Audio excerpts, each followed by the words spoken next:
to THDC. Here we have a panel full of our young people. We have Kiki, Zaria, Tim, and Oshana. Okay, so tonight we're going to start off with a topic we're going to discuss.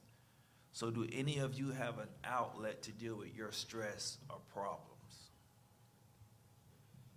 Yes. I have multiple outlets. So dancing has always been an outlet for me. And then talking, like being able to vent to someone that I trust. And it's usually someone that not only isn't just like a yes man, they're able to offer perspective and guidance and how to deal with the situation.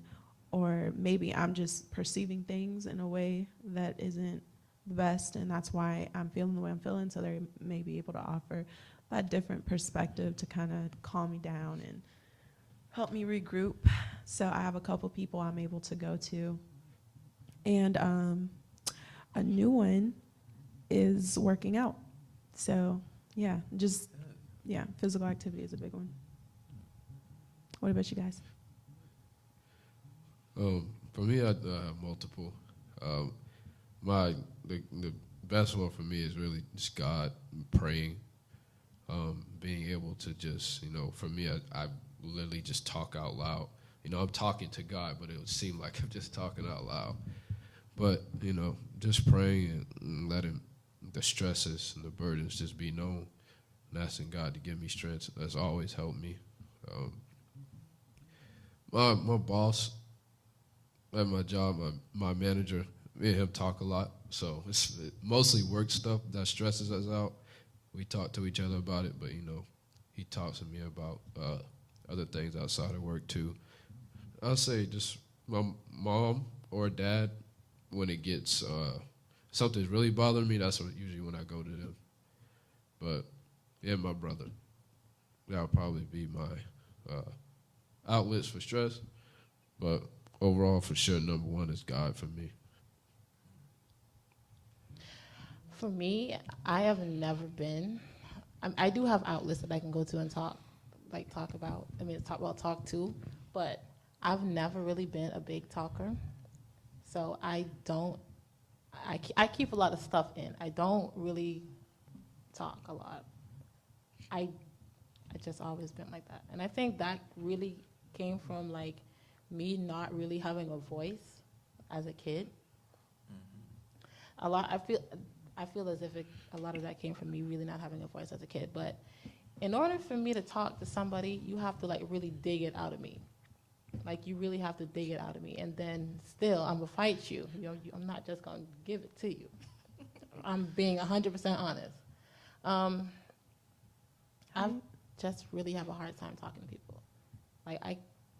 Like as a kid, I remember this. I used to like write stuff down on a piece of paper and then like burn it over the toilet.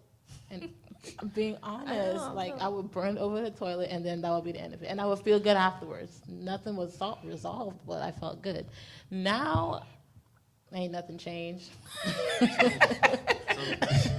Seriously, to be honest with you, like I just have a hard time really letting people in and like talking. I talk to God a lot. Okay, that's my point. If you have trouble talking to people, you can always talk to God. And also, you ever thought about a journal or diary? Like you say, you felt better when you wrote it down. Don't burn it, but you can just write it down. Yeah, but then, like, what if somebody find it? Then I'm going to be mad that they found out what I've been writing about. Because, like, what if I was writing about that person? Do you think that maybe writing a letter and actually letting that person have it would be a little bit better, actually getting it out? It depends on what I'm writing about. Like, it depends, honestly. But I hate communicating. But it's not healthy to try to compress it either. I know it's not healthy. That's what I'm working on it. Let me say that. I do not like communicating at all. It doesn't make, to me, it doesn't really make much sense, but I don't really like communicating. I really have a heart with anyone. Honestly, I don't. You have to find you an outlet to release that. Well, you know, that's the thing. Like, I have outlets. I have people that I can go to and talk to because I have Pastor John I can go and talk to.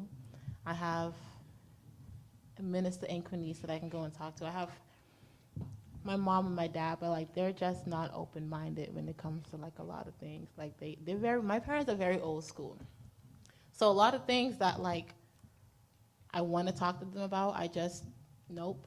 I refuse. Sorry, Mom, if you're watching this, but no, I refuse. I much rather like go to like Pastor John or like, and I honestly, and I don't even like talk to them a whole lot about like what's going on with me. I don't. Why? Why? I just, like I said, I have a really hard time talking to people. I really do. So does that not negatively affect you? Honestly, I don't really think about it. I just brush it to the side and just carry on. What about future relationships? Eventually, you know, do you want to be married one day? Mm-hmm. Do you think that could possibly interfere with Probably a can. healthy relationship? Probably can. That's why I'm trying to work on that before I get to that stage of my life. Yeah, Okay. because how you not having a voice carried over to your adulthood, which affects you, open it up. And like Zaria said, that can carry over to your future relationships. Even your future career. Yeah. I don't think it matters what field you go into. You have to be able to communicate effectively. Well, let's say this, right? Okay, In I the have a workplace. voice if I have to have a voice. If I don't have to talk, I'm not going to talk. I won't. But like with my career, I talk a lot because I have to. If I don't have to talk, I will not talk. I talk a lot when I'm at work until like they have to tell me to stop talking. I talk a lot. So you think it's more circumstantial? Probably so. Okay. For me, it depends on how bad it is. But it's like the stress, because then I'll cry out and then I'll talk to God, because I'll be pressured too. Like I know about, so I'll be like, at this point I know like only person can fix this is God. But I do have outlet. I do have Zaria. We're gonna argue, but we gonna get it out. But that's good because you don't want a yes man in your corner. You Yeah. want someone that's gonna know you're wrong, you're this, and be honest with Tell you you. the truth. Mhm. So that's important as well. And then if it's professional, I will go to Tim, and then we'll have a conversation. You know, he's tough, so he's gonna tell me, I think you need to do this, or you lacking here, you know. And then I'll think about it. I'll listen, or I'll be okay, Tim. You know, Tell the truth. I do listen, Tim. But it does depend, or I will be like, my spirit will be really like I'll cry out, like I'll be heavy, something will be heavy on me. So, or I'll have to be alone, and then I handle it that way. But when I was younger, I used to write it down, and then my mom found it one time. We had a big discussion. She's like, "You're 16. Why do you feel like this?" And I'm like, "No, we had that conversation." But yeah, that's how I handle stress. My outlet would be like someone that is older than me or wiser. Tim parents, Minister Latoya, like she'll tell me, and I carry that on right now. Like we're and work, my boss, and they'll give me their perspective or advice that I keep to this day. Good. Yeah. Stress is a silent killer. By the end of the day, we all need to look towards the hills of God because He's not going to tell anybody. He will give you the direct answers and what you need to handle what you're dealing with.